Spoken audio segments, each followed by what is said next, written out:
children. Hi teacher. Hello children. Hi teacher. Are you ready children? Okay teacher. మనం ఇందాకడ కుటుంబం కోసం చెప్పుకున్నాం కదా, ఇది శౌర్య కుటుంబం. శౌర్య కుటుంబం అంటే ఈయన ఎవరు చెప్పండి? ఎవరు? చందమామ. చందమామ, సూర్యుడు, నక్షత్రాలు అంటే గ్రహాలు. ఇవన్నీ గ్రహాలు. చూడండి, సూర్యుడు తూర్పును ఉదయించాడు కదా, ఇక్కడ పడవరకు వచ్చేసాడు, పడవని అస్తమించాడు. చంద్రుడు చూసారా? చంద్రుడు, సూర్యుడు వస్తే మనకి సూర్యుడి దగ్గరికి వెళ్ళి ముట్టుకుంటే మనం ఏమైపోతాం? కాలిపోతాం. ఎండగా ఎండ వస్తుంది కదా, మంచి సూర్యుడు వచ్చాడనుకో మనకి బగబగా మనసు వేడి వచ్చేది. చంద్రుడు చల్లగా ఉంటాడు.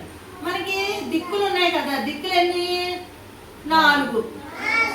తూర్పు, పడమర, ఉత్తర, దక్షిణం. తూర్పుని సూర్యుడు ఉదయించాడు కదా, ఇలా వచ్చి పడమరని అస్తమించాడు, అంటే లోపలికి వెళ్ళిపోయాడు, మేఘాల్లోకి వెళ్ళిపోయాడు. అప్పుడు చందమామ మనకి చక్కగా వెన్నెల కనిపిస్తుంది. ఇప్పుడు దీన్ని ఏమంటారు? శౌర్య కుటుంబం. సూర్యుడు, చంద్రుడు, గ్రహాలు అన్ని ఇలా చూడు, అందరు గ్రహాలు కలిసి శౌర్య కుటుంబం. ఈ భూమి ఇలా తిరుగుతూ ఉంటది. ఎలా తిరుగుతూ ఉంటది? ఇలా తిరుగుతుంది. చెప్పండి.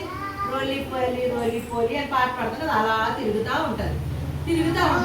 అలాగే ఏం చేస్తుంది?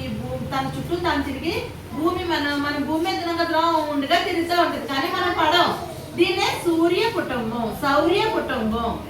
ఇది మన కుటుంబం. ఓకేనా? క్లాప్స్ పట్టండి. బాగుందా?